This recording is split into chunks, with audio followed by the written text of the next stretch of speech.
My name is David Brown.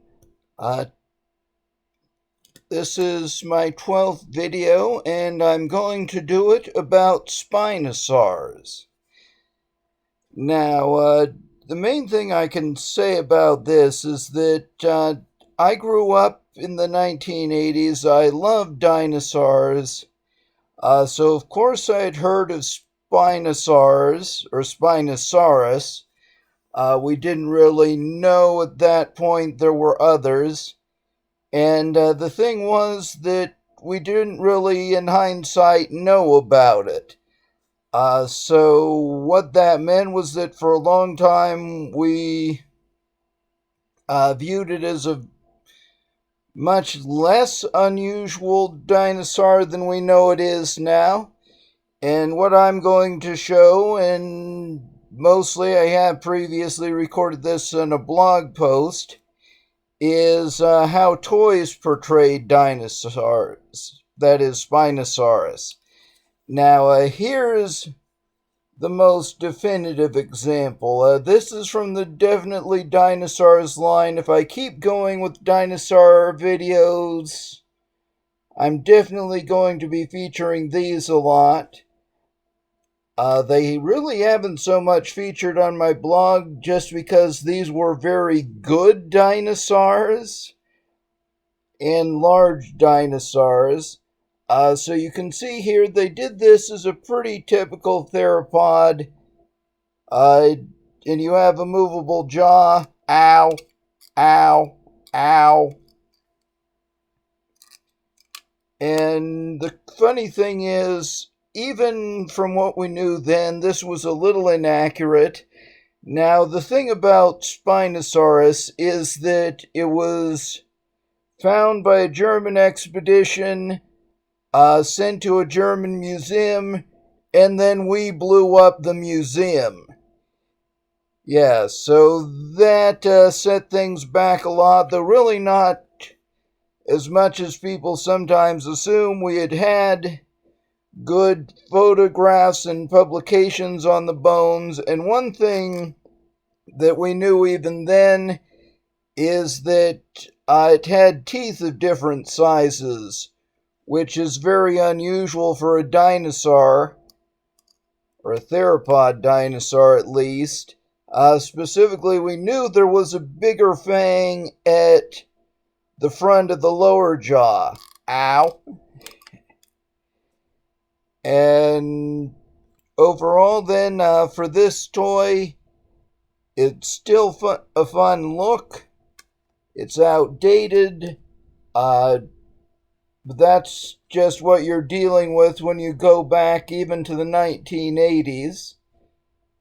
And it's one of their better ones. The one more for the Definitely Dinosaurs line, the one thing is that they showed it smaller than their Tyrannosaurus. From what we knew even then, it was longer than Tyrannosaurus, and as long as you're reconstructing it this way, it should have been taller. Now, here's another one. This is really the first representation of a Spinosaur, though we still didn't really know it at the time. This is from a company called Invicta. They are based or primarily marketed in England, and these are considered some of the best dinosaurs ever made, especially for the 70s and 80s time frame. And it's representing baryonyx, which they found around the mid-80s, early to mid-80s. And what you can especially see is the crocodile head of a Spinosaurus. There's quite a few things that are wonky. They have the nostril further back in the snout than it really would have been. And while you can see the claws, they are a bit of a strange shape, and they show it eating a fish, which was something we were starting to figure out.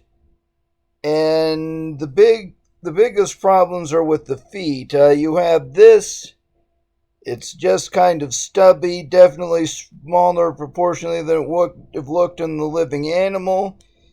And on this foot, it just looks like it has 2 toes. So it was a very progressive reconstruction then, but there were still problems, not even inaccuracies as far as what the science knew, just more like shortcuts, like they were trying to keep the mold simple and inexpensive. And here's a couple more. These are both fairly recent. This, I believe, would have been from sometime in the 2000s. And this I'd actually featured before from one of my dinosaur bag videos. You can kind of see the bare outlines of a Spinosaurus head, but it's still pretty close to a regular dinosaur. And this one obviously is just a bit goofy. Yeah, here he is from a few different angles. And then the big thing that happened with Spinosaurus, of course, was that they got turned into the villain in Jurassic Park 3. So here's a dinosaur from that. And here we finally got the head properly shown. Now the real problem, of course, here's the action feature. The real problem was that they tried to make it like a kaiju, something that could kill any other dinosaur. So they show it killing the Tyrannosaurus. And I just tried the roaring feature. That isn't working. Probably the battery just wore down. Then what we really know now is that it was an aquatic animal, which they partly showed in Jurassic Park 3. So it really would have stayed out of the way of any land theropods. If they did encounter each other, it certainly would have had a lot of advantages, especially from this long head and the big claws on long arms. But it would have been probably pretty even. Really, from what we know now, or even in the early 2000s, most dinosaur confrontations would have been settled with whoever got in the first bite. Yes, and certainly the Spinosaur had advantages in doing that, but not overwhelming advantages. And you can also see here, now that I'm looking at it, they still didn't quite get the teeth right. The teeth are mostly the same size, so you don't see the fangs up at the front. And this is something I found only a little while ago, like within the last couple years. This was actually from a Walmart line. Who knows who makes it? They get labeled Adventure Force. And this, especially for the price, is very, very good. You've got the head, you've got kind of stumpy legs, you've got the arms with the big claws, and you've got the sail. Maybe not exactly right, but they made it something besides this simple curve or semicircular sail. For a long time, really, what they were doing was reconstructing the sail like Dimetrodon, which wasn't even a dinosaur. Now, if there's problems with this or where there's problems, it's really mostly that there's a lot of detail here that doesn't really make sense functionally.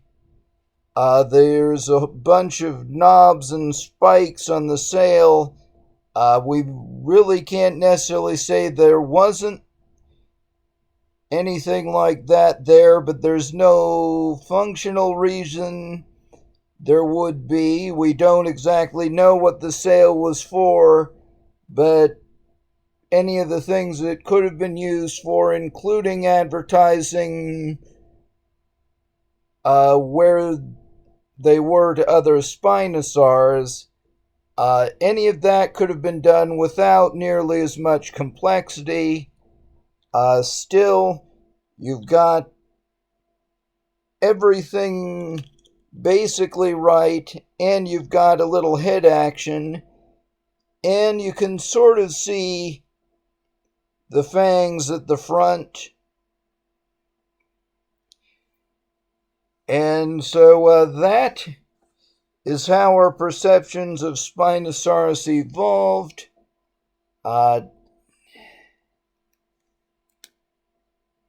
And then we are by now getting some pretty good representations. As I was saying, this is just a direct to Walmart toy. I'm sure there's others that are better, though unfortunately there's still ones like this guy that are definitely worse. So with that, I'm going to sign out. I might actually try to do another video today on something a bit different. Yeah, so I hope this was informative and enjoyable. I'll definitely be back.